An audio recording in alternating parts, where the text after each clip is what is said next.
Morning दोस्तों, मैं खुश कुमार सरल एग्जाम के यूट्यूब चैनल पे आपका स्वागत करता हूं। दोस्तों, लेकर आए हैं करंट अफेयर का 10 महत्वपूर्ण प्रश्न जो आपकी 30 तारीख से संबंधित है। और पहला प्रश्न है हमारा, और उससे पहले सभी दोस्तों से मेरा निवेदन है कि ज़्यादा से ज़्यादा लोगों तक क्लास को शेयर करें, लाइक करें। प्रश्न है हमारा, पेरिस ओलंपिक 2024 में भारत के लिए पहला पदक किसने जीता? इम्पॉर्टेंट प्रश्न बनता है। नीरज चोपड़ा, मनु भाकर, पी.वी. सिंधु या भवानी देवी?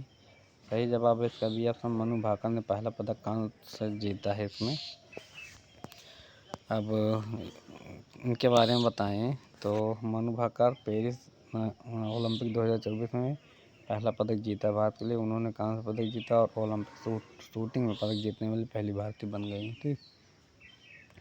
और भारत ने अब तक ओलंपिक में 36 पदक जीते हैं। इस ओलंपिक में सबसे पहला पदक चीन ने गोल्ड जीता है।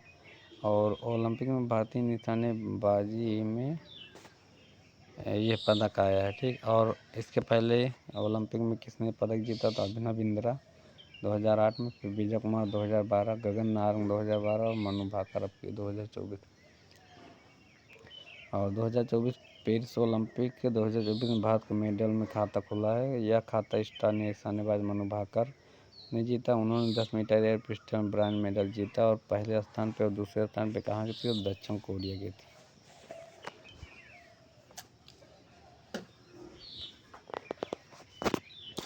और इनके बारे में बताएं तो ये 22 साल की हैं महिला और झज्जर हरियाणा की रहने वाले हैं। ठीक। नेक्स्ट हमारा प्रश्न है, क्वाड देशों को वार्षिक नेता शिखर सम्मेलन 2024 कौन सा देश करेगा? रूस, भारत, जापान या अमेरिका? सही जवाब है बी ऑप्शन, क्वाड का वार्षिक नेता जो है भारत करेगा इस साल। और इस सम्मेलन में अमेरिका के राष्ट्रपति जो बाइडेन की उपस्थिति को लेकर व्हाइट हाउस ने प्रतिक्रिया दी है। क्वाड की शुरुआत के बारे में बताएं तो दिसंबर 2004 में हिंद महासागर में आई सुनामी के जवाब में हमारे सहयोग से हुई थी। और क्वाड का मुख्य उद्देश्य क्या है? तो एक नियम आधारित वैश्विक व्यवस्था, नेविगेशन की स्वतंत्रता और एक उदार व्यापार प्रणाली की सुरक्षित करना है। नेक्स्ट हमारा प्रश्न है, वर्ल्ड हेपेटाइटिस दिवस किस दिन मनाया जाता है? तो इसके ऑप्शन है 28 जुलाई, 26 जुलाई, 27 जुलाई या 25 जुलाई। इसका राइट आंसर होगा ए, 28 जुलाई को वर्ल्ड हेपेटाइटिस दिवस मनाया जाता है। ठीक। और वायरस रोग है ये। वायरस हेपेटाइटिस और वैश्विक स्वास्थ्य पर इसके प्रभाव के बारे में जागरूकता बढ़ाने के लिए मनाया जाता है। विश्व हेपेटाइटिस दिवस 2024 थीम क्या है? इम्पॉर्टेंट है। तो यह कार्य करने का समय है, इट्स टाइम टू एक्ट। ठीक। नेक्स्ट हमारा प्रश्न है, महिला एशिया कप में भारत ने किस देश से हार का सामना करना पड़ा? ऑस्ट्रेलिया, पाकिस्तान, नेपाल या श्रीलंका? तो श्रीलंका से भारत की महिला टीम हार गई है एशिया कप में 2020 मैच में। तो वुमेन एशिया कप T20 2024 के फाइनल में भारत का मुकाबला श्रीलंका से हुआ। इस मैच में श्रीलंका ने चमारी अट्टापट्टू और हर्षिता समार विक्रमा की शानदार 67 पारी के दम पर भारत को 8 विकेट से हार मिली। पहली बार वुमेन एशिया कप T20 खिताब जीतकर अपने नाम किया श्रीलंका टीम ने। ठीक। और नेक्स्ट हमारा प्रश्न है, संतोष कुमार गंगवार किस राज्य के राज्यपाल बनाए गए? झारखंड, उत्तराखंड, हिमाचल प्रदेश, जम्मू कश्मीर? तो इसका जो सही जवाब है यह बनाए गए हैं झारखंड के राज्यपाल। ठीक। ऑप्शन ए इसका सही होगा। फिलहाल 9 राज्यों के राज्यपाल बदले गए हैं परसों। तो पूर्व केंद्रीय मंत्री संतोष गंगवार को झारखंड का नया राज्यपाल नियुक्त किया गया है। उन्होंने प्रधानमंत्री मोदी का आभार जताया और कहा कि वह इस नई जिम्मेदारी को पूरी तरह से निभाएंगे। गंगवार पहले बरेली से 8 बार के सांसद रह चुके हैं। और झारखंड के राज्यपाल CP राधाकृष्णन को महाराष्ट्र का राज्यपाल नियुक्त किया गया है और उनके स्थान पर संतोष कुमार गंगवार झारखंड के नए राज्यपाल बनाए गए हैं। झारखंड के मुख्यमंत्री कौन है? तो हेमंत सोरेन है। ठीक। और किस बैंक ने AI संचालित वर्चुअल असिस्टेंट VRM तथा नए भुगतान ऐप BB पे और MDG नेक्स्ट का अनावरण किया है?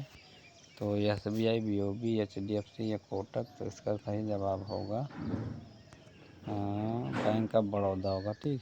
BOB है। राइट आंसर होगा बी ऑप्शन।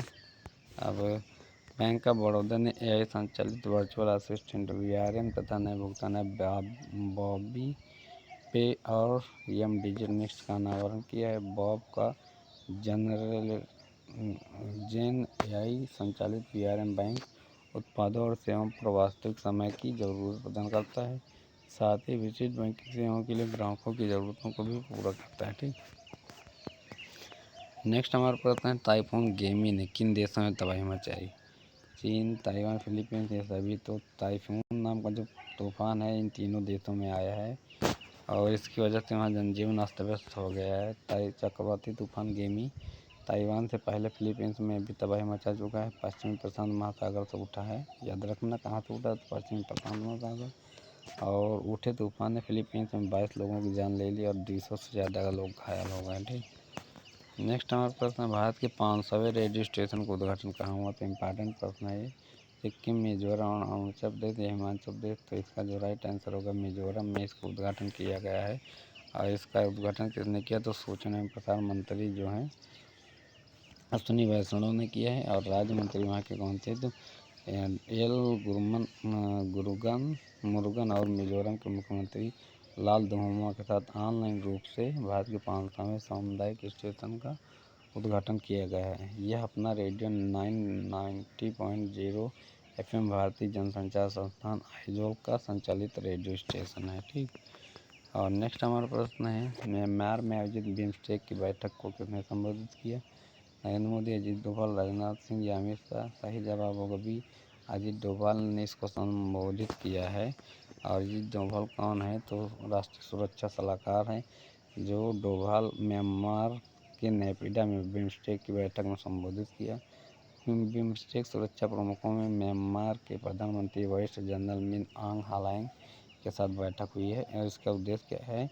तो सदस्य देश इसके बांग्लादेश, भूटान, भारत, म्यांमार, नेपाल, श्रीलंका और थाईलैंड के बीच संबंधों को मजबूत करना और आर्थिक विकास को बढ़ावा देना। ठीक, तो ये थे आज के हमारे कुछ महत्वपूर्ण प्रश्न जो आपके लिए इम्पोर्टेंट थे। और उम्मीद है कि यह वीडियो पसंद आया होगा। ज़्यादा समय न लेते हुए हम 10 मिनट के अंदर ही आपका 10 क्वेश्चन करवा देते हैं। और इसके बाद हमारी दूसरी क्लास पड़ेगी बिहार BPSC 4.0 की प्रैक्टिस सेट है, उसको हम डालेंगे 9-10 बजे। तो आप लोग देखना ना भूलें, इंपॉर्टेंट प्रश्न है पिछले बार की। तो थैंक्स फॉर वाचिंग और सभी लोग ज़्यादा से ज़्यादा लोगों तक शेयर करें। थैंक यू, बाय सभी को।